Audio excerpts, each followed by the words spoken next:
Eastern Germany went economically and spiritually bankrupt. And the economic bankruptcy was caused because we did not find a way to make our society productive. The idea of socialism was to replace the economic terror by which capitalism forces people to produce enough value to give us shared infrastructure and so on, by moral terror, which means that instead of forcing you to work, you got a right to a job, and you basically cannot be fired from this job unless you are blatantly stealing and caught. And if you cannot be forced to work, how the outcome of your work is not directly feeding back into your economic success, if this is decoupled. How can I get the majority of people to still put in enough effort to have innovation and progress and actual productivity? And Eastern Germany did this by morally reminding everybody all the time on how important it was to work, how virtuous it was to work, have competitions for best worker of the week, of the month, of the year, put up motivational slogans everywhere and so on. And of course, also the production of motivational slogans was not very innovative. They were sounding very much like the 1950s. And it was quite ridiculous and ugly in a way. The smart people did not strive to go into government or into organizing production. That was also an issue in the East. I think that our intellectual class was deeply humanist.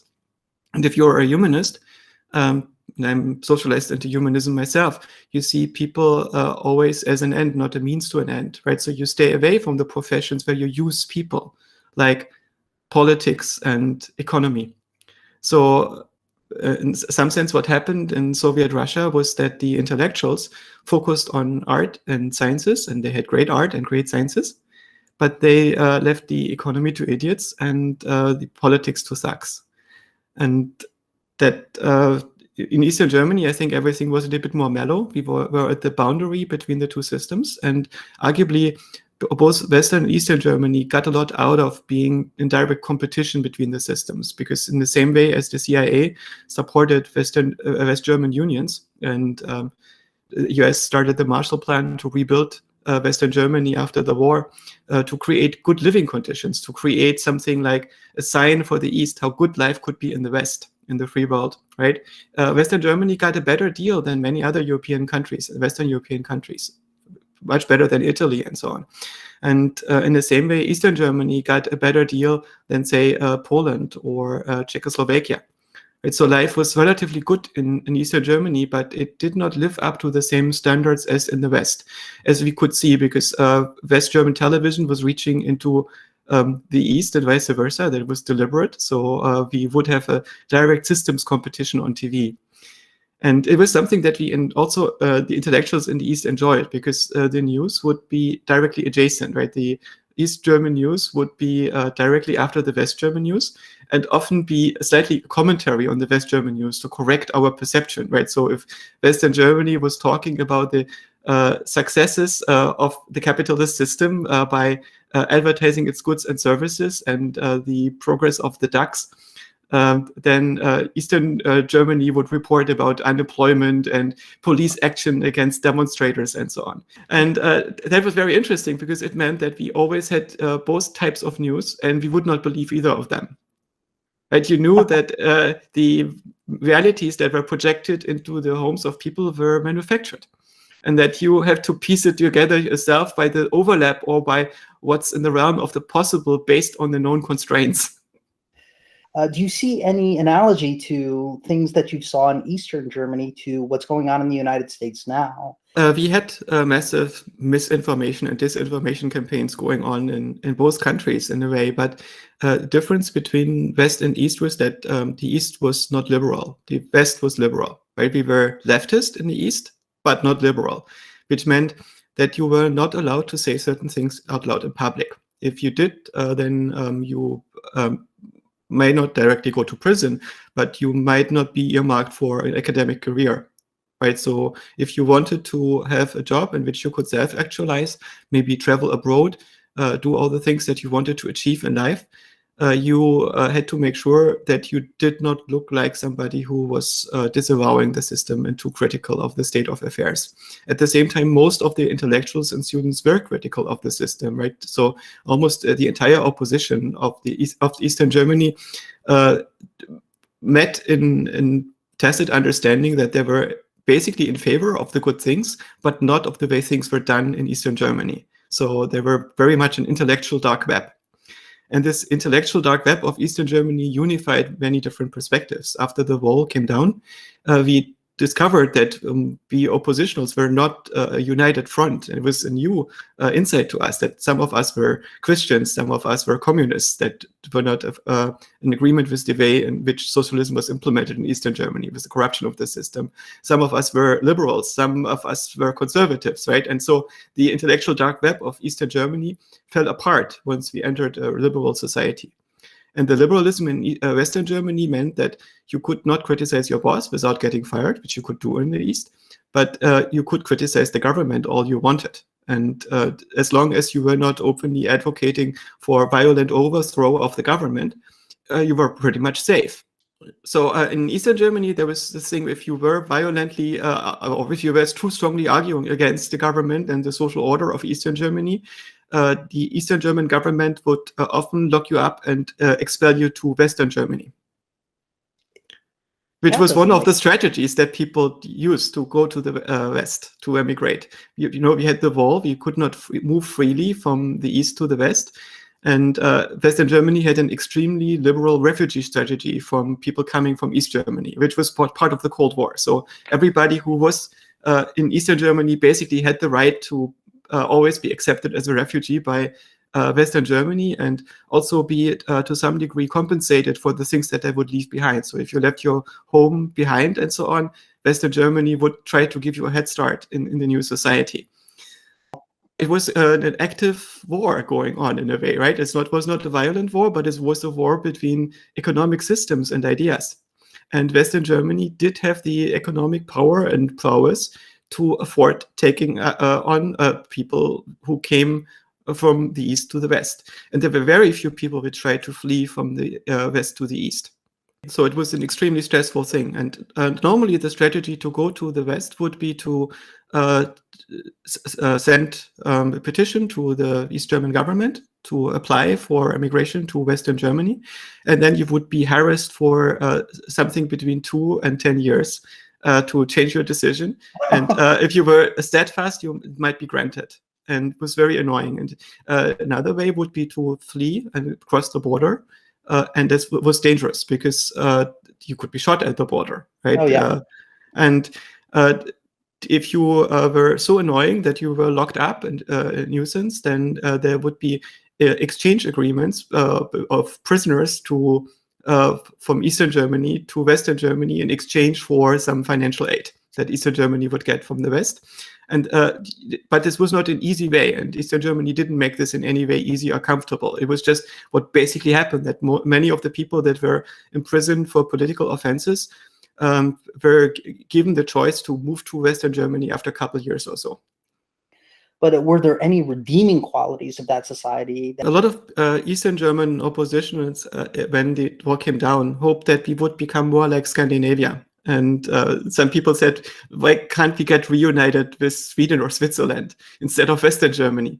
Because Western Germany is larger, so it has a slightly more ruthless capitalism.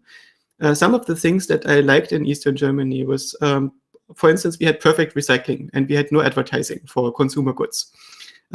They stopped advertising for consumer goods when they realized that there is no point. Right? They did this out of tradition into the 60s and early 70s. And then they realized people are going to buy what they need, and why should we stimulate them to buy things any further? So you would not have this relentless attack on your minds by corporate minds that try to sell you stuff that you don't actually need. You would have descriptions of current consumer goods and services in magazines if you wanted to be informed about this, but otherwise you would just buy what's available. And there was always a shortage of goods, especially high-tech goods like power tools or cars or things like that. And so there were lines outside of these stores that. Yes, so typically you would get things in exchange for goods and services. So, for instance, my parents had a pottery, and we made beautiful ceramics, and we would trade these ceramics on basically on the informal way against power tools and the things that we needed in our household in the countryside. And Okay, that so worked there was a relatively barter well. system. Yes, there was basically an unofficial barter system that people used to negotiate around the shortages. And there was also an extensive black market for things. Like Commodore 64s. Yes, things like that. You would get Commodore 64s mostly imported into Eastern Germany because our retired people were allowed to travel to the West. Once you were into retirement, Eastern Germany was no longer afraid of losing people to the labor market. And there was a constant brain drain from the West to the East. And the opposite, east to the west, right? Yeah, from the east to the west. And so if you were retired, you could go and visit your relatives in Western Germany or just travel there. And whenever you crossed the border, I think once or twice a year, Western Germany would give you welcome money. And this welcome money wasn't a lot. I think it was something like 150 Deutschmarks. But for Eastern Germans, it was a lot of money. And this money was basically meant to fund your trip to Western Germany. And many Western German grandparents would save up this money to buy things for their grandkids. There were also deals between West German politicians and East German politicians. So when Franz Josef Strauss, the ultra-conservative Bavarian politician, negotiated with East German functionaries and so on, he made sure that they personally got some money out of the deals, and he extended loans to Eastern Germany in exchange for some political deals that made it possible, in some sense, to weaken the East. Wow. And we were also dependent on the West in many ways, because some of the things we couldn't import from the East. For instance, bananas were a thing that we couldn't get from the East. So we would import bananas like twice a year and then distribute them according to some ratio schedule, which means if you were living in a village, then the village would get an allotment of bananas twice a year. And then every parent would get one banana and every child two. And all the remaining bananas were distributed by the shopkeepers among their friends. But it was in a way as just as it gets, but it was a constant shortage of things like that.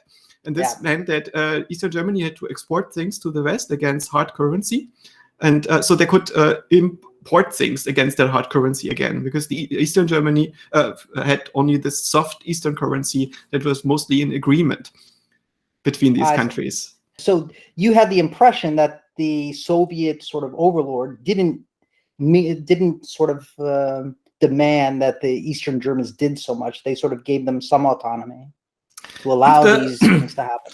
After we lost World War II, Soviet Union actually demanded reparations from Eastern Germany, and that was not what happened in Western Germany. So the Soviet Union marched into the East German cities and dismounted their factories and took actual industrial and productive value from them.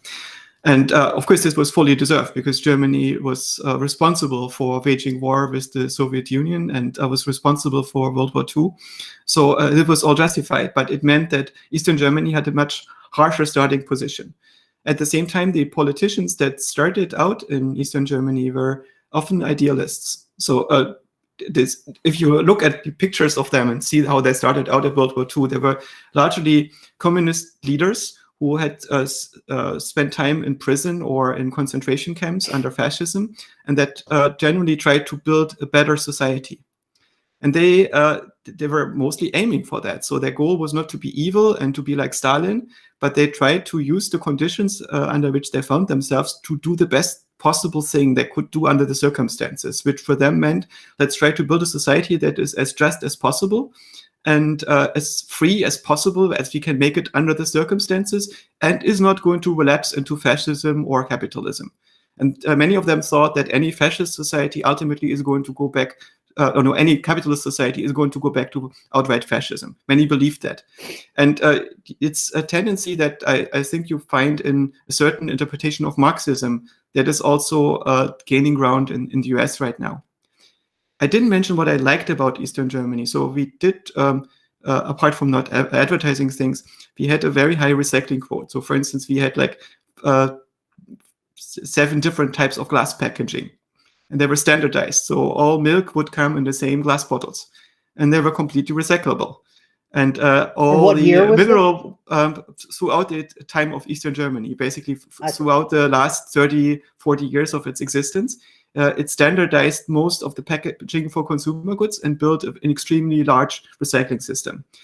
The ecological impact of Eastern Germany was severe because we didn't have enough productivity to pay for filtering for pollution. Right? So we did destroy our environment regardless, much more worse than Western Germany, but we did have a lot less waste in our economy because we didn't have the incentives to produce waste in the same way. What I also liked is that we basically had no homeless people, and we had very little social inequality. If people were not integrating with society, this was not the result of them being oppressed. We called them asocials, which were people that were unable for psychological reasons to get their life in order, to jump through all the hoops that you need to jump through to not fall into addiction and social disrepair. And Eastern Germany tried to mitigate this as far as they could. So we did have social workers that tried to deal with this. And the first time that I saw actually homeless people and beggars and so on was when I visited the Soviet Union in the late 80s as a school kid. And it was deeply shocking to me because it was the first time that I saw abject poverty. So abject poverty didn't exist in the East. We lived not very well because we did not increase productivity so much since the 1950s. But we all had a basic, solid second world standard of living, where we didn't go hungry, where we could dress our kids and didn't have to worry about incidentals, and the healthcare system was decent and free. I see. So these you didn't need to stress out about economical circumstances at all, and this was very nice in Eastern Germany. But the price was high because we didn't manage to get the economy to work, right? So if your economy crashes in the end and your society falls apart because of that, there is very little that you have been gained. Well, except maybe 40 years without war in which you could raise your kids, which is not nothing. So it's interesting. The impression I had for the whole Eastern Bloc was the government was modeled around the Soviet Union. So the Soviet Union actually allowed for different types of governments that worked independently. That's an interesting tidbit of information. There was so Eastern Germany was actually had more prosperous than the Soviet Union. Yes, in a way. We had a much higher. We had an objectively much higher standard of living than Soviet Union, and I think second was Czechoslovakia or Hungary, and both of them had also a pretty decent standard of living. Czechoslovakia had much better candy than us. And Hungary had great candy factories, and Hungary had a lot of exchange with Austria for historical reasons, and Yugoslavia also had a lot of freedom because their local dictator Enver Hoxha, who had unified all the Balkan states into this multinational Yugoslavian empire, had created a number of local freedoms and so on. And there was always some struggle between the Soviet Union and the degrees in which the government tried to obtain freedom for their locals. So when the Czech Republic voted a liberal government, a social democratic government into power, famously the Prague Spring happened.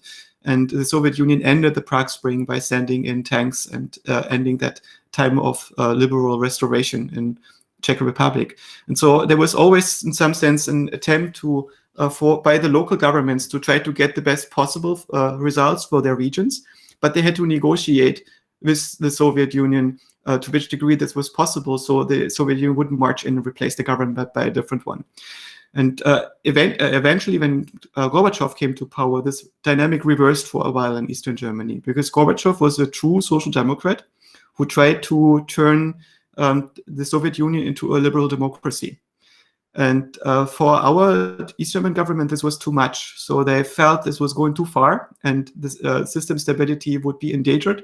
And they tried to mitigate the influence of, for instance, Soviet Union media on Eastern Germany. It stopped importing the Russian equivalent of Reader's Digest, the Sputnik, which was also printed in German into Eastern Germany. And these movements, Glasnost and Perestroika, the opening of society and democracy and the press and the opening of public opinion, that was something that was seen with great hopes by the East German intellectuals. But eventually, this open confrontation with the East German government, who said, no, we don't want to open our society in the same way as Gorbachev does it, created more revolutionary pressure in the East and put people on the streets and created pressure on the government. And the government was unable to deal with this because most of them were very old and actually politically incompetent.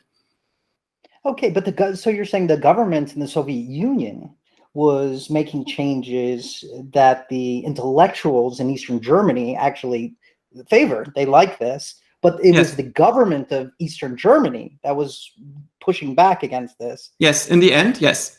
It's like an ultimate Stockholm syndrome, right? It's like they lived under the. I don't know they were always in favor of communism and socialism. They didn't want to have an open capitalist democracy again. But they felt that the thing that Gorbachev was implementing in the Soviet Union would inevitably lead into an emergence of capitalism again. If you stop the moral terror, if you stop the indoctrination of people in the same way, if you open up the press, if you let people discuss ideas freely, they were worried that eventually capitalism would prevail. And it did. Right? They were correct.